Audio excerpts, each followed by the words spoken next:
How's it going, everyone? You're watching Everything Weapons. Welcome back to the channel. A little bit of tank news for you today, as Interim main battle tank was unveiled as future European tank project slips. So all credit to thewarzone.com. So the proposed tank would bridge the gap between the Leclerc and the delayed Franco-German main ground combat system. So, the Franco-German KNDS company has presented a new main battle tank, which is offering to France as an interim replacement for its Leclerc fleet.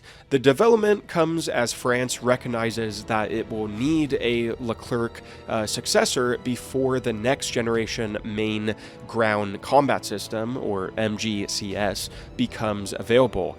This joint French and German program is complicated and already delayed, while Europe at large is increasingly alert to the need for capable tanks and other armored vehicles as the threat from Russia grows and trust around U.S. military backing diminishes. So the proposed Capint, or it's CAPINT tank, so however you want to say that.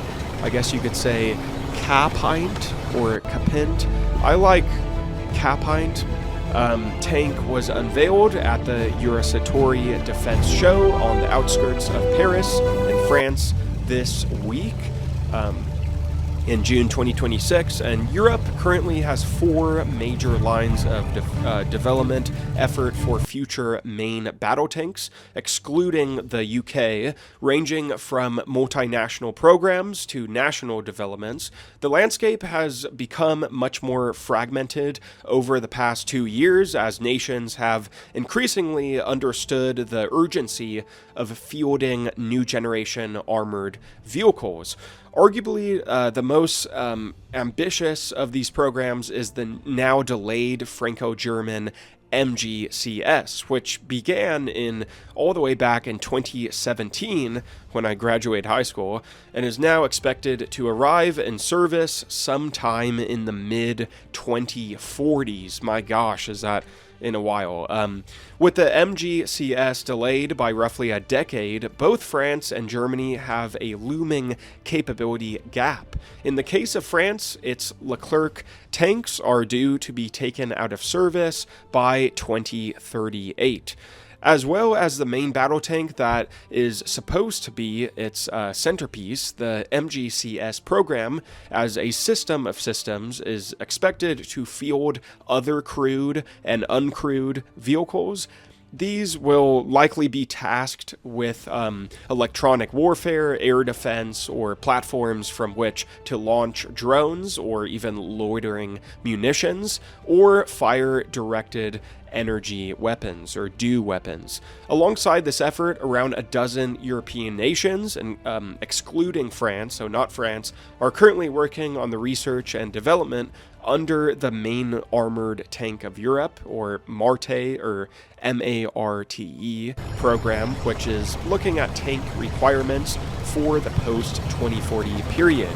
Against this complicated backdrop, Germany and France have both come to the realization that they will need new tanks before the MGCS arrives in service. So the Germans and French realize that crap, we need tanks basically before this program because 2040 is in a while away, right? But as a result, Germany is now working on the Leopard 3 tank, also known as the Leopard 2AX version, expected to provide a service-ready fighting vehicle around the early 2030s.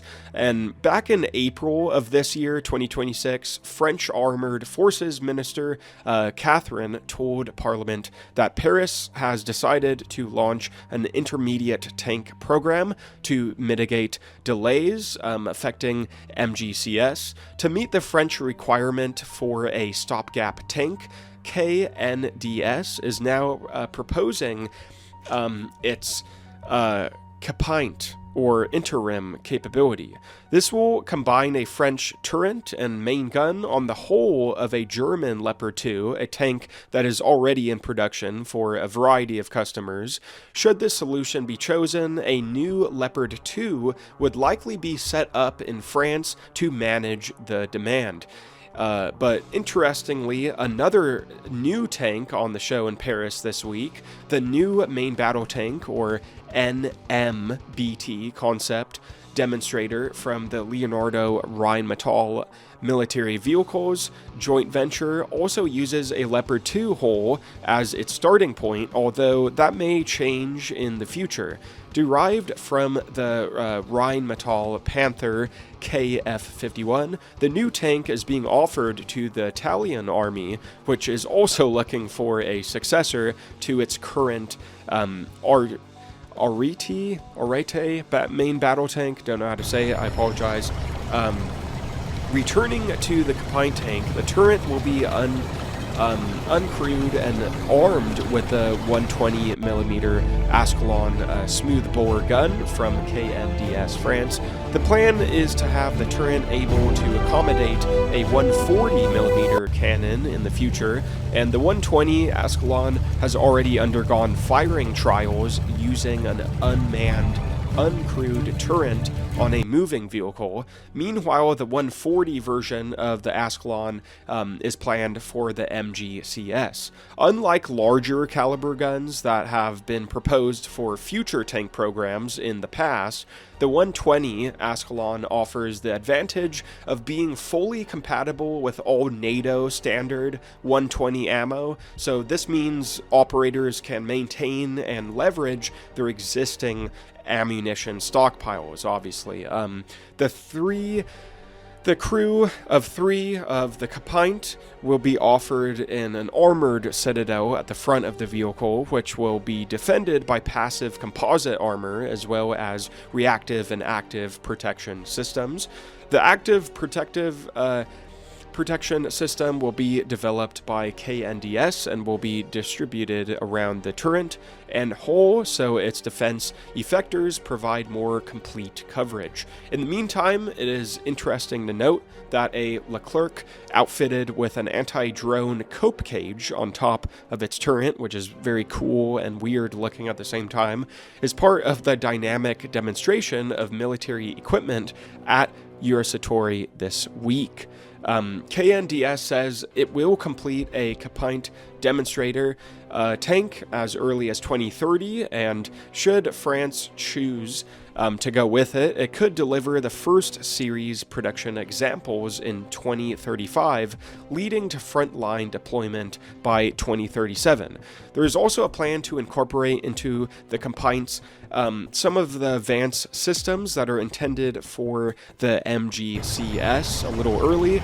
These elements are likely to include fully integrated AI, so the aforementioned passive, reactive, active protection systems, counter-drone warfare, and beyond line-of-sight engagement capability.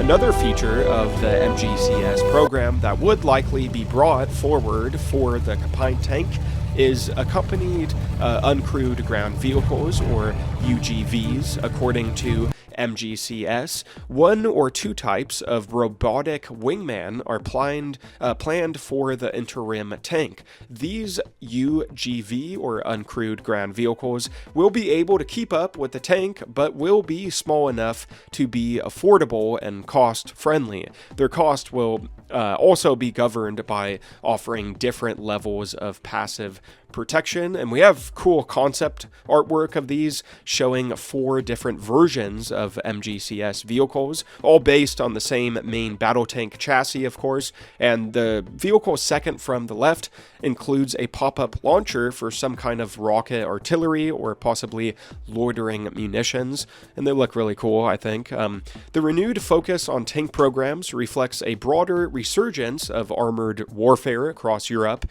driven largely by lessons from Russia's full-scale invasion of Ukraine.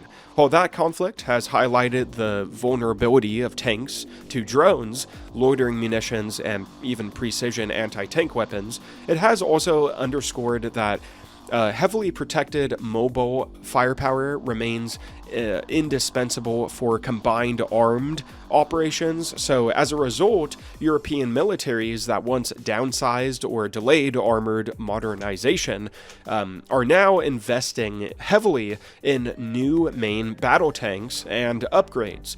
While the need for interim tanks in both France and Germany is becoming increasingly urgent, the current push for the Kapite and for the German Leopard 3 or Leopard 2AX does risk putting the MGCS program under threat. As they're carrying too many eggs in one basket, right? So, let's see.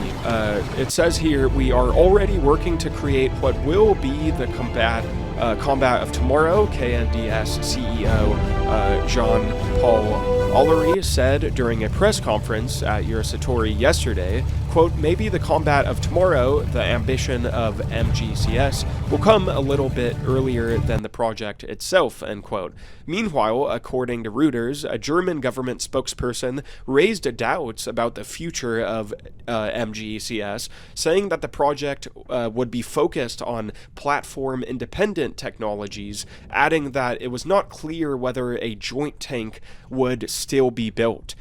Depending on how capable these stopgap tanks prove to be, the decision of France and or Germany to walk away from the more complex MGCS program could be easier. Much will likely also depend on the path that the Marte program takes.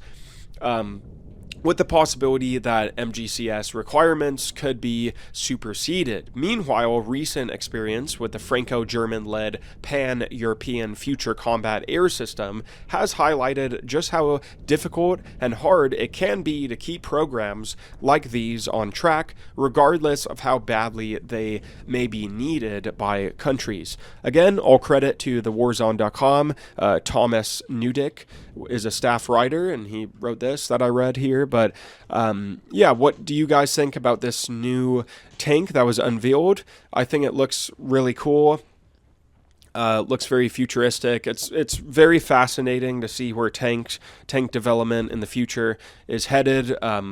Again, the anti-drone cage is like crazy looking. It just looks so freaking weird. Like it looks like a lion or some kind of animal is kept in there, but it's just against drones, right? But I mean, like, do you guys think it looks cool or ugly? I mean, either way, we could see tanks of the future have these bizarre animal-containing, like, cages on top to help against drone threats. But yeah, hopefully you guys learned something today, and drop a like. A thumbs up is greatly appreciated. Helps me out so much. Only takes a few seconds, so why not do it? And subscribe, ring the bell, that way you don't miss any video I post in the future. And again, check out my older content on the video, on the channel. Take a look at the older stuff. Lots of videos to binge watch, military news, weapon news, everything in between. And yeah, that's pretty much it. So see you guys in my next video. Take care.